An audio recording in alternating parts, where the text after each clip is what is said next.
का number 1 vlogger and also one of the most hated creator. इनके channel पर एक टाइम पे लैक ऑफ सब्सक्राइबर बढ़ते थे डेली के, पर अभी अगर तुम इनके कमेंट सेक्शन को देखो तो लोग इनको एटीट्यूड किंग, घमंडी और न जाने क्या कुछ नहीं बोलते। इवन इनके खुद के कजन ने इनको एक्सपोज कर रखा है। ऑल्सो सौरभ ने ऐसा क्या कर दिया था कि हल्द्वानी के लोग इनके ऊपर प्रोटेस्ट कर रहे थे। सो आज के वीडियो में यही कुछ बात हम लोग क्लियर करेंगे about Saurabh Joshi, how he become most love to most worst creator. So let's start. ये बात हाथ जोड़ के कह रहे हैं। थ्रू लोग उत्तराखंड को जान रहे हैं, लोग हल्द्वानी को जान, हल्द्वानी को पहले कोई नहीं जानता था। इसकी वजह से हल्की सी लड़ाई हुई थी, मतलब पूरी वो कंट्रोल। शुरू से ही सौरभ जोशी व्लॉगिंग में नहीं आर्ट्स में पॉपुलर था और इनका मेन चैनल का नाम था सौरभ जोशी आर्ट्स, जिस पर वो काफी सारे आर्ट ड्रॉ किया करता था सेलिब्रिटीज एंड क्रिएटर्स का। फिर उन्होंने एक व्लॉगिंग चैनल ओपन किया by the name of Saurabh Joshi vlog, but वो चैनल सम रीज़न मोनिटाइज नहीं हुआ, जिस वजह से उस चैनल को सौरभ ने छोड़ दिया। फिर से उन्होंने और एक चैनल को ओपन किया सौरभ जोशी व्लॉग्स, जिस पर वो बिहाइंड द सीन्स के साथ फैमिली व्लॉग्स को भी पोस्ट किया करता था, जहां उनको एक नॉर्मल रिस्पांस मिला क्योंकि बहुत सारे बड़े बड़े क्रिएटर ऑलरेडी थे, जैसे फ्लाइंग बीस्ट, टेक्निकल गुरुजी, मुंबई का निखिल, ये सब ट्रैवल व्लॉग्स बनाते थे और उस टाइम पे बहुत ज्यादा फेमस भी थे, इसीलिए फैमिली व्लॉग्स कम ही देखा करते थे ऑडियंस। फिर लग जाता है लॉकडाउन एंड इस टाइम पे लोग घर में बंद हो चुके थे एंड बड़े बड़े क्रिएटर ट्रैवल व्लॉग्स को छोड़ के they are doing family vlogging, जो कि सौरभ जोशी पहले से करता हुआ आ रहा था। एंड ऑडियंस को अदर क्रिएटर के व्लॉग से अच्छा सौरभ का व्लॉग लगने लगा था, क्योंकि वो जहाँ रहता था वो जगह naturally clean and middle class situation को वो पोस्ट किया करता था कि हाँ रहना ऐसे ही है, बिल्कुल नॉर्मल रहना है। और मैंने टारगेट करा जो मिडिल क्लास लोग हैं इंडिया में, जिससे ऑडियंस उनके साथ अच्छे से एंगेज हो पाते थे।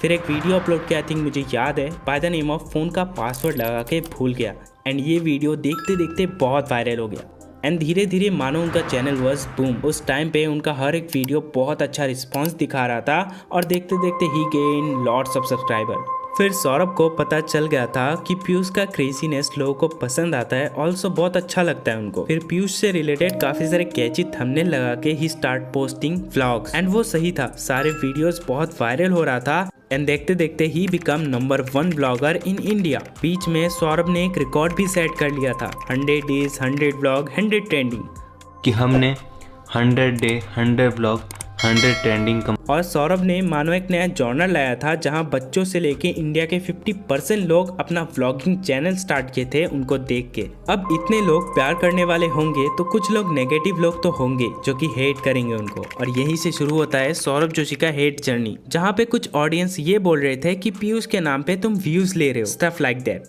इसको तो सौरभ इग्नोर कर दिया था। अब जो होने वाला था वो सौरभ जोशी ने एक्सपेक्ट नहीं किया था। सौरभ जोशी एंड पीयूष मिलने जाते हैं संभावना सेठ से। वहाँ पीयूष संभावना सेठ के ऊपर एक गलत रिमार्क पास कर देता है। तूने मेरी कॉफी भाड़ में गई, तो अब ये बोलेगा अब, जिससे पीयूष को लोग एटीट्यूड किंग, घमंडी और न जाने क्या कुछ बुलाने लगते हैं।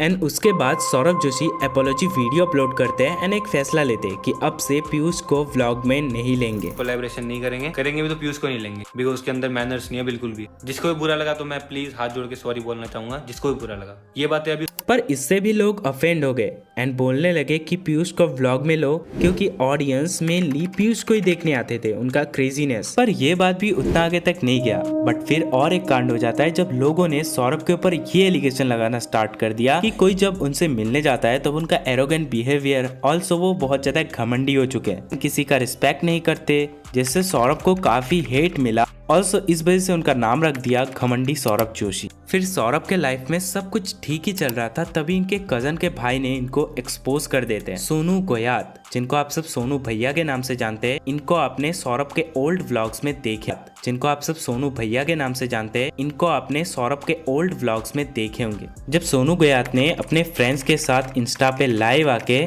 सौरभ को एक्सपोज कर दिया था, तो कुछ बातें होती हैं, जैसे मान लो हम ऐसे लोगों के पास जाना छोड़ देते हैं जहाँ पर हमें पहले जैसी रिस्पेक्ट ना मिले या हमारी केयर ना की जाए। जिस बंदे के लिए हमने इतना कुछ किया वो हमें इग्नोर करे, तो फिर क्या फायदा है ऐसे लोगों। इससे सौरभ जोशी को काफी हेट, क्रिटिसिज्म फेस करना पड़ गया था। एंड सोनू गोयात के व्लॉग्स में लोग ये कमेंट्स करने लग गए थे, बंदा अपना पुराना दिल भूल गया है, सोनू भैया ने बहुत हेल्प करी थी इनकी। I don't like Saurabh Joshi and his family now.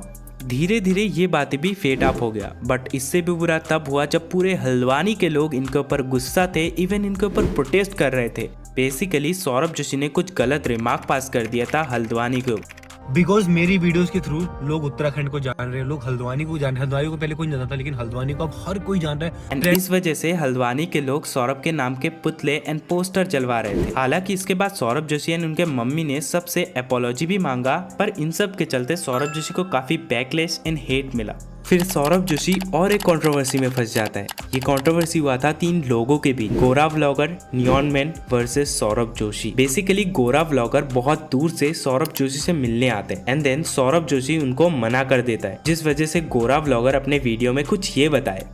थी यार, दाम से कोई वीडियो नहीं शूट कर रहे थे हम यार। भाई दे रही एटीट्यूड किंग की कॉलोनी, जा रहा हूँ भाई मैं। उसके बाद नियॉन मैन ने इस न्यूज को कवर कर लिया था एंड उसके थोड़ी देर बाद सौरभ जोशी एक लंबा कमेंट करता है, जिस पर वो ये लिखता है, shame on you neon man कि तुम व्यूज एंड पैसों के चक्कर में इस न्यूज को कवर किए हो। फिर नियॉन मैन कुछ ये कहता है, के ऊपर मैं भी रिप्लाई देना चाहूंगा। सो फर्स्टली सौरभ जोशी ने यहाँ मेरे अगेंस्ट ये लिखा कि मैं व्यूज के लिए यहाँ न्यूज दिया था। तो भाई ऑफ कोर्स यार, यहाँ पे सारे यूट्यूबर्स जो प्लेटफॉर्म में वीडियोस अपलोड करते हैं वो व्यूज के लिए करते हैं। At the end of the day वो यूट्यूब के सर्वर्स को भरने के लिए खाली ऐसे ही वीडियोस अपलोड नहीं करते। सो जैसे कि आप व्यूज के लिए व्लॉग्स अपलोड करते हो, वैसे ही मैं व्यूज के लिए न्यूज कंटेंट अपलोड करता हूँ। देन आपने जो मेरे को यहाँ शेम ऑन यू कहा है। फिर इसके बाद neon man and Saurabh Joshi के भाई साहिल जोशी इस बात को सॉर्ट आउट कर लेते, बट फिर उनको हेट मिलने लगा जब सौरभ जोशी ने पीयूष को गेमिंग पीसी ला के दिया। ये controversy basically Wajad Hasan and Saurabh Joshi के बीच हुआ था। इस कंट्रोवर्सी के चलते सौरभ जोशी को लोग सपोर्ट ना करके वजद हसन को कर रहे थे। सौरभ जोशी के कमेंट सेक्शन में उनको बहुत ज्यादा हेट मिल रहा था। इस वजह से लोगों का मानना था कि सौरभ जोशी बच्चों को बिगाड़ रहा था। ऐसा सिमिलर इंसिडेंट रिसेंटली हुआ है जब सौरभ जोशी ने कुणाली को भी पीसी ला के दिया।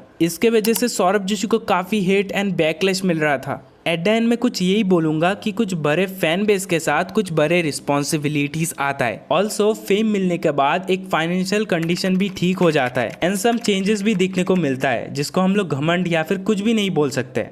ऑब्वियसली बात है, जब सौरभ जोशी ने इतना मेहनत किया है, वहां से यहाँ तक आया है, तो उनके ऊपर काफी चेंजेस आएंगे, तो इसको सीरियसली लेके कोई फायदा नहीं है। सो अपना काम करो, मेहनत करो और अपने आप को सक्सेसफुल बनाओ।